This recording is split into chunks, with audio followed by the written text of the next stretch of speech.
Hello guys, welcome back to my channel for 2018. I almost said 2017 then. It feels weird to sit down and film because I haven't done it since Vlogmas, except for that try on haul, but I think that was filmed like in December still.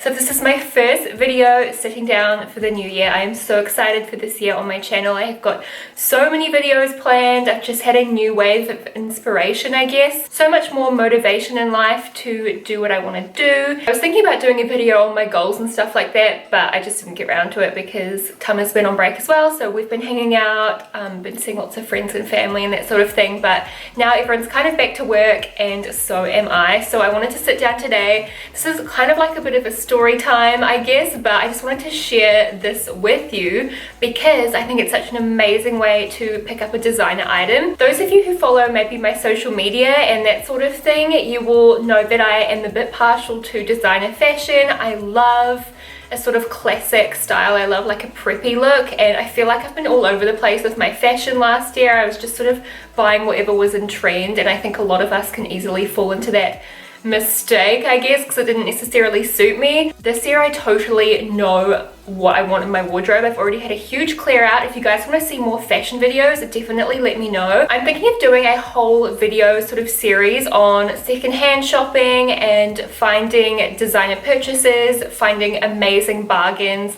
when you're secondhand shopping or looking for pre-loved items online. I mean, I think of you guys as really close friends, so it would be so easy to just not let people know I got this on an amazing deal and be like, yeah, like AdSense money is doing me good. But everyone knows it's the adpocalypse. AdSense money is not doing me good. I'm the bomb, guys. I am the bomb. I get the best deals, seriously. I could do like a whole video series on all the good stuff I have managed to scavenge up like online and at hospice shops. Which, by the way, it's like a thrift shop. I always say the hospice shop because that's my like local one. That's what it's called. Anyways, see, I'm going on a tangent already. Okay. So this bag is the large Lady Dior. Obviously there's a little mini one and I guess a medium one also. I'm not sure if this is the same size as today's largest because this is vintage. How beautiful is the condition of this bag? I cannot actually believe it. And it is so much nicer too than it looked in the images. The images that this woman put on her listing, it did it no justice. I feel honestly kind of bad for her because I don't think she must have known the real value of this bag. Chanel boy bags and stuff, people have quite a good knowledge of, but I don't think I've ever seen anybody with a Lady Dior in New Zealand. Not to say there isn't people that have them, but I have a keen eye for people's handbags. I'm always like looking around to see what people have. And yeah, this one I don't really see a whole lot of, but it's such a classic, beautiful bag. A little bit about the bag if you guys don't know. This used to be called something else because I don't know anything about the French language. I'm not going to attempt to pronounce it, but I'll write it on screen. And the bag itself was a favorite of Princess Diana's or Lady Diana's. She was often seen with it, photographed with it all the time. She just took it everywhere. It's such a classic, beautiful bag, and so Christian Dior renamed the bag to the Lady Dior. The patterning on the bag is also based on the upholstery of the chairs he would have at his fashion shows. This side here is almost pristine. There's just a small nick that I've noticed right there, which I could easily just touch up with some leather polish or something. And the only thing with this side is, and this is the side that she took the photo on, and it was really like sagging in the photo, so I thought I don't know if that's fixable, but you can see obviously it's been stored poorly and that the weight of this handle has caused the leather to sag here. But I mean, when you're holding the bag, it definitely pulls it up. So hopefully if I store it really well, I could almost correct that, because it's not like cracked the leather, it's just missshaping it a little bit. And you can see also the sides of the bag have slouched with time, as leather does. It's gotten quite relaxed. But this is not as slouchy as some other vintage Dior bags I've seen. At an educated guess, I would say it's probably from the 90s because it does have the feet on the bottom, and a lot of the older Dior bags do not have these little feet. If you can see in the light, there is a few little like scratches and stuff on it, but it's nothing major. Overall, it's beautiful, and the handles are still really nice and stiff. Of course, a huge concern of mine was that it would not be authentic, but the seller did upload a lot of photos, and I sort of did a amateur, I guess, authenticity test just based on research. Like, I could tell by the shape of the feet. It doesn't have screws here. A lot of fakes have screws. It's just supposed to be a like image, I guess, of a screw. Everything seems right. Honestly, the photos were terrible on the listing because I thought the inside would be really grubby, but it's like pristine, you guys. Like, this is an amazing deal. Right, okay, so Lady Dior large bag is 4.6 thousand, and that is US dollars. So purely converted, that comes to $6,495 New Zealand. That's just the exchange rate at the moment. I know for a fact these are about 7,000 Australian retail.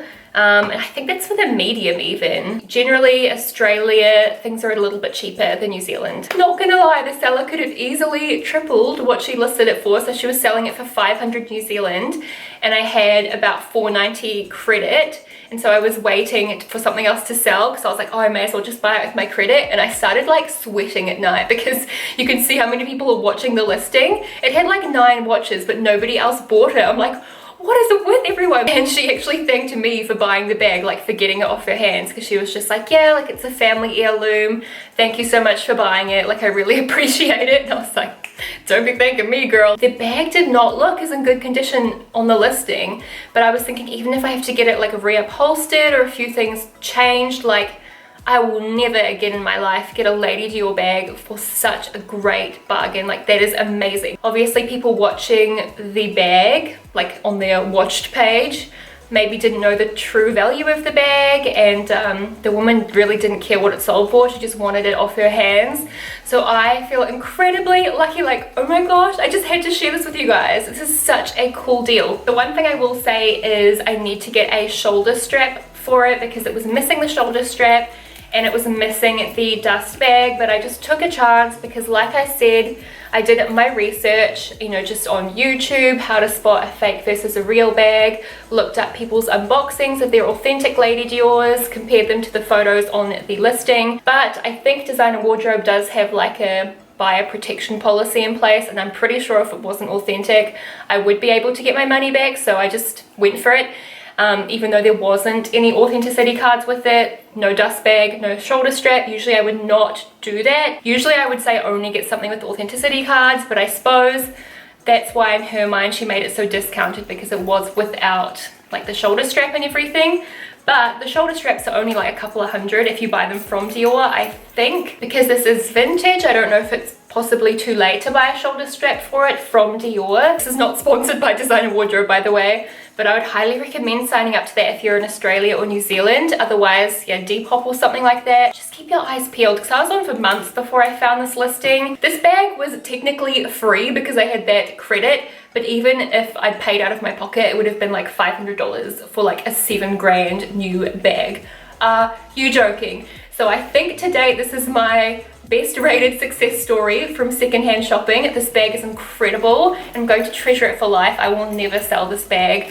I'm just absolutely wrapped at the condition it's in. It's in such a nice condition. When you think about the fact that this has been on the earth for about 20 years, it has been taken quite good care of. Like I said, there's a little bit of slouching, a small amount of wear and tear, but like, I don't even think it's really been used. I think it's just how it's been stored.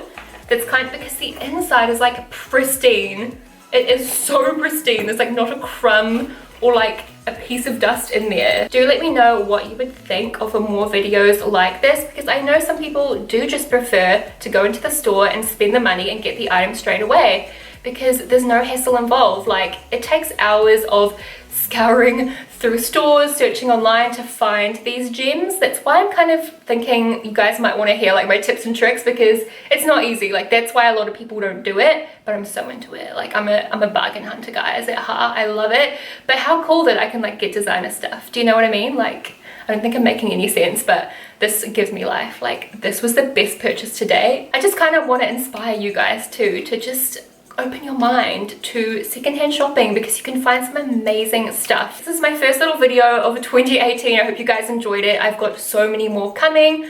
I'm about to film a misguided try-on haul because you guys requested that, and I also want to do a what's on my Pandora bracelet. Just the most random videos. Like, I've had all these ideas coming to me, and I want to film them all. So please keep your eyes peeled and do subscribe and turn on the notifications if you have not already. Actually, I've got a button, don't I? Oh yeah, subscribe. And I'll talk to you guys again very soon. Bye.